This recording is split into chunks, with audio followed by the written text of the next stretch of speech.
ప్రజల ఆదాయాలు పెంచి ఏ రకంగా ఎకానమీని రివైవ్ చేస్తుంది అన్నది అతిపెద్ద ఛాలెంజ్గా ఉంటుంది.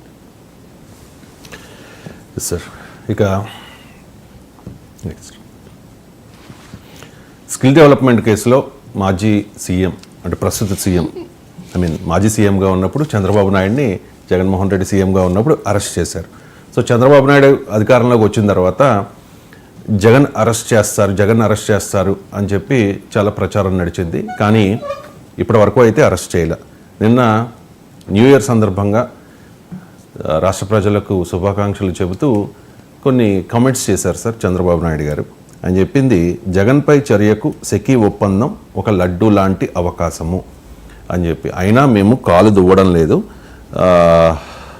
జగన్పై చర్యకు ఇది ఒక మంచి అవకాశం అని చెప్పి.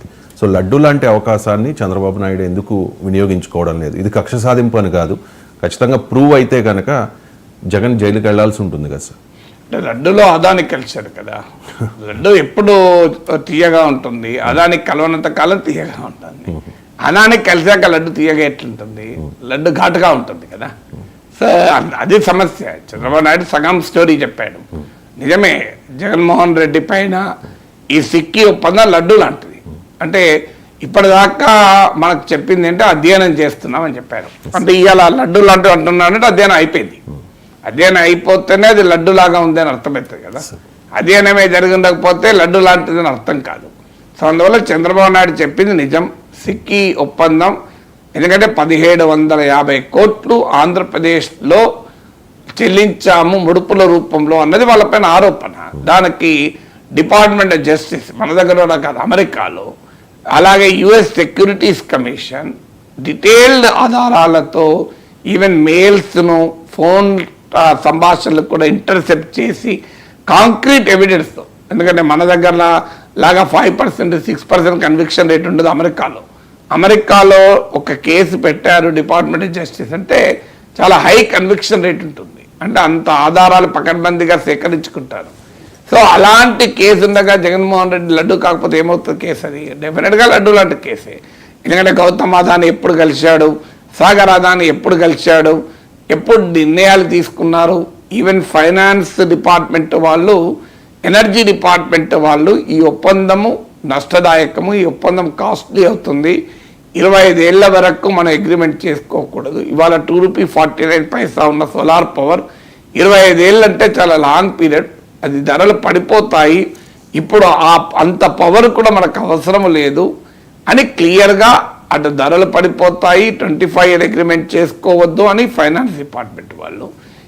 ఇది ఇప్పుడు మనకు అవసరం లేదు ఇంత పవరు, ఇంత కాస్ట్లీ పవర్ అని ఎనర్జీ డిపార్ట్మెంట్ వాళ్ళు.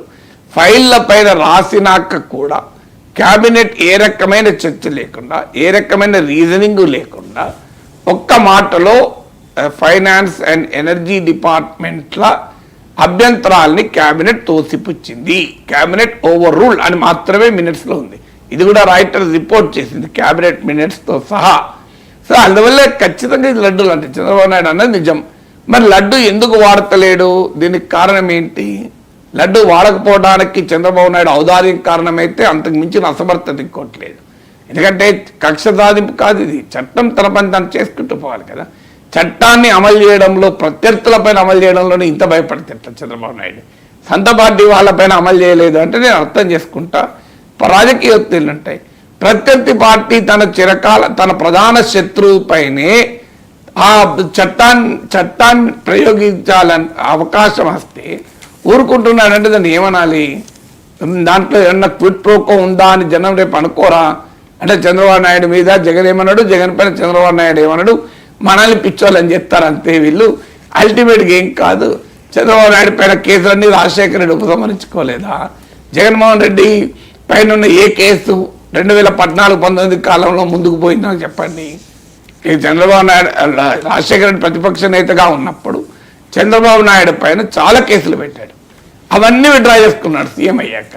మళ్ళీ 14-19 మధ్య కాలంలో చంద్రబాబు నాయుడు ముఖ్యమంత్రిగా ఉన్నాడు. నాకు చెప్పండి ఒక్క కేసు. ఈ జలయజ్ఞం, ధనయజ్ఞం అన్నారు, 1,00,000 కోట్లు సంపాదించారన్నారు, బొత్స సత్యనారాయణ వోక్స్ వ్యాగన్ అన్నారు, అసలు ఎన్ని వాంపి కుంభకోణం అన్నారు. నాకు చెప్పండి ఏ కుంభకోణంలో ఎవరి పైన యాక్షన్ తీసుకున్నారు చెప్పండి. చంద్రబాబు నాయుడు ఫస్ట్ టర్మ్లో మళ్ళీ సెకండ్ 2019లో జగన్మోహన్ రెడ్డి అధికారంలోకి వచ్చాడు. వచ్చినాక చంద్రబాబు నాయుడు అవినీతి పరుడు ఉన్నాడు, 2 ఎకరాల రైతు ఇంత పెద్దోడు ఎట్లయిందో అన్నారు. ఏమైంది? మళ్ళీ జగన్మోహన్ రెడ్డి ఏమైనా చేసిండా? లాస్ట్కి ఏదో ఒక స్కిల్ డెవలప్మెంట్ కేసు పట్టుకున్నాడు. సో ఇప్పుడు మళ్ళీ జగన్మోహన్ రెడ్డి మీద కేసులు. ఏం చేస్తున్నా? ఏమీ జరగవు, ఎవరిపైన ఏమీ జరగవు. జగన్ పైనే కాదు, పేరు నాని పైన ఏమీ జరగవు, ఇంకోరి పైన ఏమీ జరగవు, ఎవరిపైన ఎక్కడ ఏమీ జరగవు. ఇదంతా మనం మాట్లాడుకోవడానికి కాలక్షేపం ద్వారం పొడి మీద ఏం జరగవు, ఎవరి మీద ఏం జరగవు. వల్లభనేని వంశీ పైన ఏం జరిగింది నాకు చెప్పండి. అసెంబ్లీ సాక్షిగా చంద్రబాబు నాయుడు ఫ్యామిలీ పైన అన్న వారికి మీద కేసు ఏమైంది? ఏమైనా అయిందా? పోలీసు సోషల్ మీడియాలో పోస్టులు పెట్టిన వాళ్ళు ఒకరిద్దరు అరెస్ట్ కావచ్చు, ఎవరేమైంది? సజ్జల భార్గవారెడ్డికి ఏమైంది? మీకు వైవి సుబ్బారెడ్డికి ఏమైంది? ఎవరికి ఏమవుతుంది కనుక? సో అని ప్రజలంతా ఏమనుకోవాలి? ఇదంతా రాజకీయాలు ఉన్న వాళ్ళంతా ఇట్లనే ఉంటారు అని అనుకోవాలా? ఇక్కడ ఇక వాటికి ఏమవుతున్నాడు, వీటికి ఏమైంది? ఇలా ఆదాని కలిసిండు, ఆదానీని ముట్టుకున్న ధైర్యం చంద్రబాబు నాయుడుకుందా? ఉంటే మోడీ ఊరుకుంటాడా? ఈ ప్రశ్నలన్నీ ప్రజల్లో రావా? అందువల్ల మీకు లడ్డు తీయగానే ఉంది, కానీ ఆదాని కలిసే వరకు అది ఘాట్ అయిపోయింది, ఆ నోట్లో పెట్టుకోలేకపోతున్నారు. సో అందువల్ల నేను ఎప్పటి నుంచి చెప్తున్నా, ఇది ఒక పరీక్ష. చంద్రబాబు నాయుడు సామర్థ్యానికి, ఆయన ఇంటెగ్రిటీకి, ఆయన కాంపిటెన్స్ కూడా ఇది ఒక సమస్య.